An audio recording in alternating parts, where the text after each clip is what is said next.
Define ve arkeolojiye tekrar hoş geldiniz. Günaydınlar diyeyim arkadaşlar. Çünkü sabahın 6'sı. Şu anda olay üzerinde oldukları için o yüzden bir destek anlamında bazen böyle kısa ve öz olsa da destek olmak babında cevap vermek istiyorum. Şimdi arkadaşlar bu videomuzda su kaynakları ve define ilişkisi diyelim genel başlık olarak. İşte çeşmeler, kuyular, pınarlar. Suyun hafızası ve saklı emanetler diyelim arkadaşlar. Buna bir başlık altına toplamamız lazım çünkü. Çeşme mimarisindeki şifreler, kör kuyular ve üçleme geometrisi diyelim arkadaşlar. Konuyu biraz anlayın yani. Şimdi arkadaşlar su medeniyetin başladığı yerdir. Ama bizim dünyamızda su aynı zamanda sabit nokta demektir. Bir eşkıya, bir Ermeni veya Rum vatandaşları göç ederken bazıları gömmek zorunda kalsalar da yine de çoğunluğu genelde malını ağaca göre gömmedi arkadaşlar. Bak, gömmek zorunda kalanlar var, onu diyorum bakın arkadaşlar. İstisnadır bunlar. Çünkü ağaç kurur arkadaşlar veya kayaya göre gömse kaya yuvarlanır, kırılır gibi yani. Deforme olur ama suyun kaynağı 1000 yıl geçse de arkadaşlar değişmez. Yani kayaya veya ağaca göre su daha kalıcıdır ve daha garantidir. Onu demek istiyorum. Bugün köy meydanında arkadaşlar yüzünüzü yıkadığınız o eski çeşmenin, tarladaki kurumuş kuyunun aslında size ne anlatmak istediğini, bir nevi suyun gizli haritasını okuyacağız bu videoda. Çeşme mimarisi ve saklama noktaları ile başlayalım istiyorsanız. Eski bir Osmanlı veya Rum çeşmesi gördüğünüzde arkadaşlar ona bir inşaatçı gözüyle değil, bir saklayıcı gözüyle bakın her şeyden önce. Para nerede olur? Bu çeşme para saklamaya uygun mu? Çevresi gömü yapılmaya müsait mi? Yalak taşından başlayalım. Yani çeşmenin o kurnasının hemen altından. Bir arkadaşlar yalak taşı, yani çeşmenin kurnasının hemen altı. 2 suyun döküldüğü taşın altı.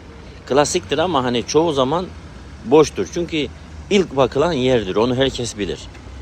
3 ayna taşı arkadaşlar. Arka duvar yani.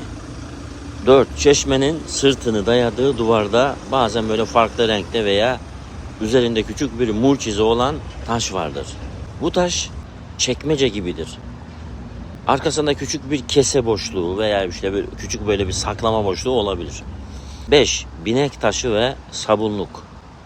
Çeşmenin yanlarında insanların bineğe binmek için, örnek veriyorum atına, eşeğine, her neyse, kullandığı binek taşları veya sabun koymak için oyulmuş nişler arkadaşlar. Bunların altı veya içi müjde dediğimiz o ufak paraların yeridir. Hepsinde değil tabii arkadaşlar ama yani genelde böyledir. 6 su yolu, künkler yani. Suyun geldiği yönü takip edin.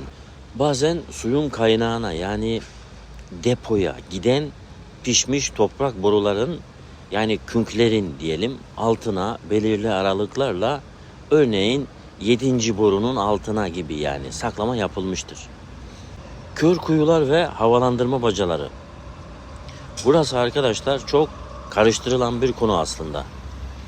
Dikkatli dinleyin çünkü anlattıklarım arkadaşlar gerçektir. Yani oradan buradan duyma değil, tecrübelerimizdir. Ve işleriniz gerçekten de olumlu olsun diye uğraşıyorum yani. Onu bilin, emin olun buna. Arazide arkadaşlar su kuyusu sandığımız her şey aslında kuyu değildir. Bunu da unutmayın. Kör kuyu nedir? Biraz da ondan bahsedelim. İçi özenle taşla örülmüştür arkadaşlar öncelikle. Derinliği 3,5-4 metre gibidir yani, ortalamasını diyeyim. Ama dibinde su yoktur. Toprak veya kaya zemin vardır. İnsanlar suyu çekilmiş sanır o kuyuların. Ama aslında hayır. O kuyu su için değil, depo olarak yapılmıştır aslında. Görünümü kuyu gibidir. Mahzen girişinden de bahsedelim. Evet arkadaşlar, mahzen girişi. Bazı kör kuyuların dibinde yan tarafa açılan bir tünel girişi bulunur. Bu tünel yakındaki bir evin bodrumuna veya işte bir kilisenin mahzenine bağlanabilir. Kuyu aslında o mahzenin havalandırma bacasıdır bir nevi arkadaşlar. Horasan sıvasından da bahsedelim. Farz edelim ki kuyunun içine fener tuttun, el feneri. Eğer taşların arası horasan harcı yani kiremit kırıklı böyle pembe harç ile sıvanmışsa o kuyu su tutmak için sarnıç yapılmıştır arkadaşlar.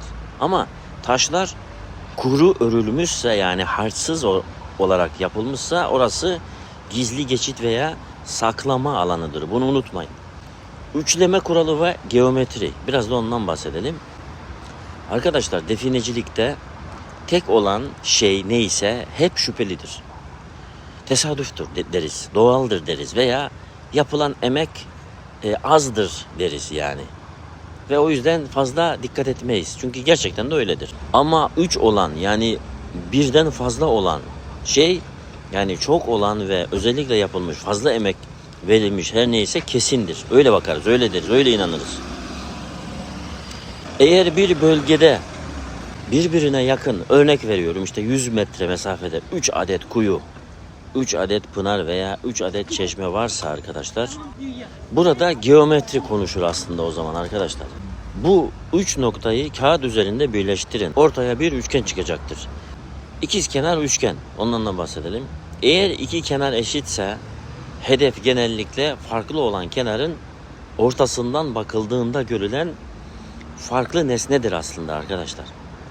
Eşkenar üçgen eğer üçü de eşit mesafedeyse hazine tam ağırlık merkezindedir. Suyun akış yönü. Üç pınarın suları birleşip tek bir dere oluyorsa arkadaşlar o birleşim noktası yani çatal V yapar arkadaşlar orada.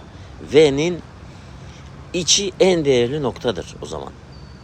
Eskiler arkadaşlar atalarımız yani eski insanlar su uyur düşman uyumaz derdi mesela. Doğrudur, doğru bir kelimedir. Neden öyle derlerdi? Çünkü o zamanlar savaş vardı, karmaşa vardı, soygunlar vardı. Yani durum o şekildeydi, hayat o şekildeydi, zordu. İnsanların define arayacak zamanı bile yoktu. O gibi şeylerle uğraşıyorlardı. Canlarının derdine düşmüşlerdi. Bizim gibi define peşinde değillerdi o zamanlar. Anlatabiliyor muyum?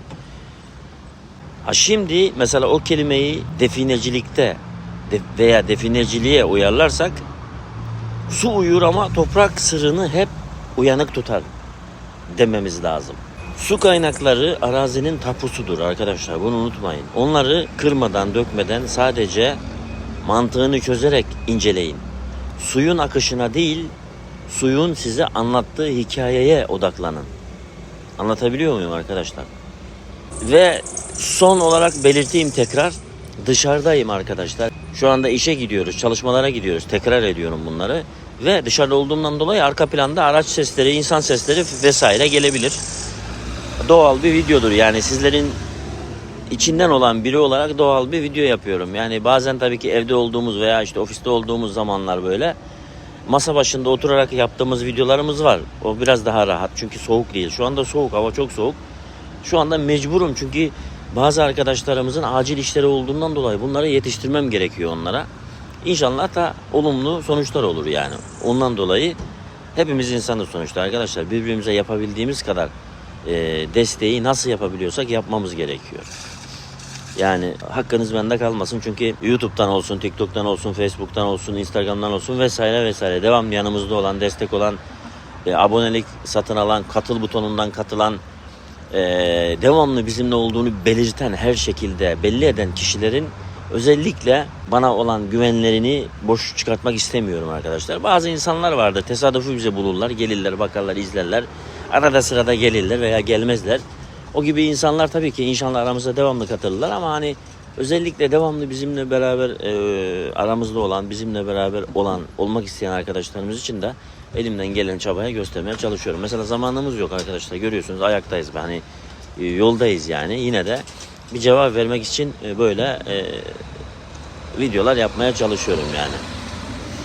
Bir eksiğimiz, bir hatamız olduysa da arkadaşlar affola. Şimdiden desteklerinizi bekliyorum inşallah. Eğer aramıza katılmadıysanız inşallah siz de aramıza katılırsınız. Bizlerle beraber ileriye dönük hep beraber oluruz. Görüşmek üzere diyorum arkadaşlar. Sizleri seviyorum. Allah'a emanet olun. Her zamanki gibi ahan da buldum demeniz dileklerimle arkadaşlar en kısa zamanda. Hoşça kalın.